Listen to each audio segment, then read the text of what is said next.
Seigneur, ta parole au quotidien nous nourrit et nous donne vie.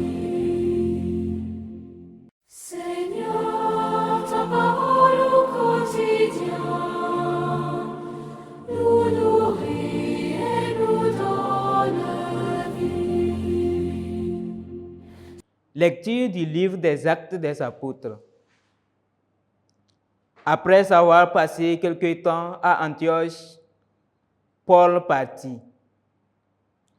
Il parcourait successivement le pays Galate et la Phrygie, en affermissant tous les disciples. Or, un juif nommé Apollos, originaire d'Alexandrie, venait d'arriver à Éphèse. C'était un homme élégant, versé dans les Écritures. Il avait été instruit du chemin du Seigneur. Dans la ferveur de l'esprit, il parlait et enseignait avec précision ce qui concernait Jésus. Mais, comme baptême, il ne connaissait que celui de Jean le Baptiste. Il s'est mis donc à parler avec assurance à la synagogue. Quand Priscille et Aquila l'entendirent, ils le prirent à part et lui exposèrent avec plus de précision le chemin de Dieu. Comme Apollos voulait se rendre en Grèce, les frères lui encouragèrent et écrivirent aux disciples de lui faire bon accueil. Quand il fit d'arriver, il rendit de grands services à ceux qui étaient devenus croyants par la grâce de Dieu.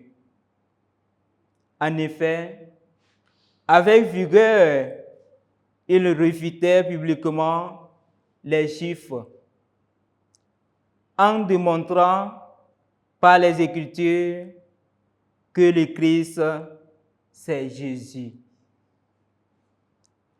Parole du Seigneur. Nous rendons grâce à Dieu. Nous nourrit et nous donne vie. Dieu est le roi de toute la terre. Dieu est le roi de toute la terre. Tous les peuples, battez des mains, acclamez Dieu par vos cris de joie, car le Seigneur est le Très-Haut, le Redoutable, le grand roi sur toute la terre. Dieu est le roi de toute la terre. Car Dieu est le roi de la terre, que vos musiques l'annoncent. Il règne, Dieu sur les païens, Dieu est assis sur son trône sacré.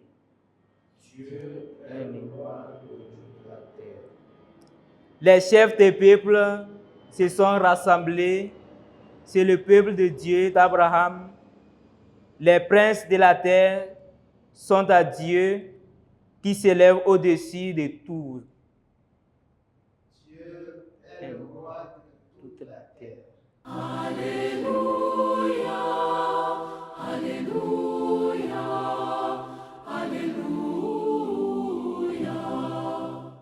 Je suis sorti du Père et je suis venu dans le monde. Maintenant, je quitte le monde et je pars vers le Père.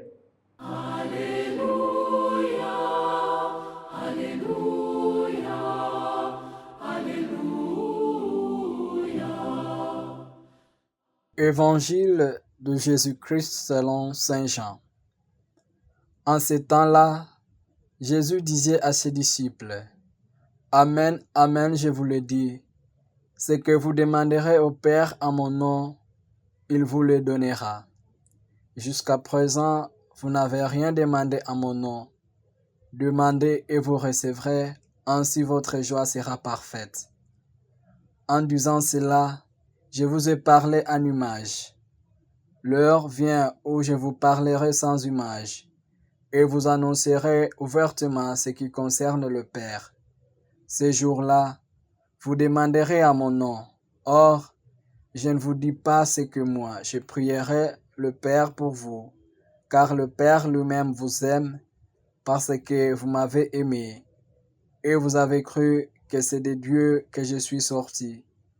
Je suis sorti du Père et je suis venu dans le monde. Maintenant, je quitte le monde et je pars vers le Père. Acclamons la parole de Dieu.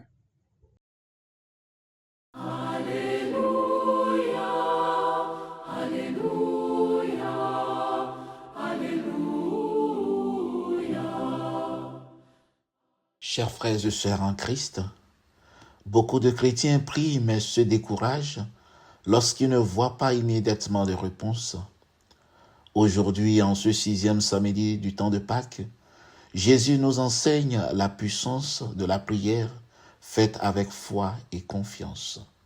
Dans les Actes des Apôtres, nous rencontrons Apollos, un homme cultivé et passionné par Dieu. Mais il lui manque encore une compréhension plus complète de la foi. Grâce à l'aide fraternelle de Priscille et d'Aquilas, il progresse et devient un grand missionnaire. Apollos nous montre également une grande leçon d'humilité. Malgré son intelligence, il accepte d'être corrigé et enseigné. Ainsi, nous voyons qu'un cœur humble grandit toujours dans la foi. Dans l'Évangile, Jésus prépare ses disciples à vivre sans sa présence visible. Il leur révèle qu'ils pourront désormais demander directement au Père en son nom. Demandez et vous recevrez. Jésus ne nous présente pas la prière comme une formule magique. Prier au nom de Jésus signifie prier avec son cœur, chercher la volonté du Père et demeurer dans la confiance.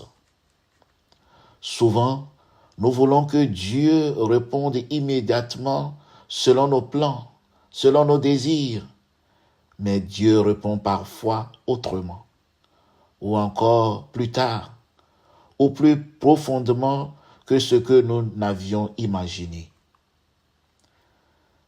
Un petit enfant fabriqua un jour un petit bateau en bois, avec beaucoup d'amour. Un jour, le bateau tomba dans une rivière et disparut. Des mois plus tard, l'enfant retrouva ce bateau dans une boutique.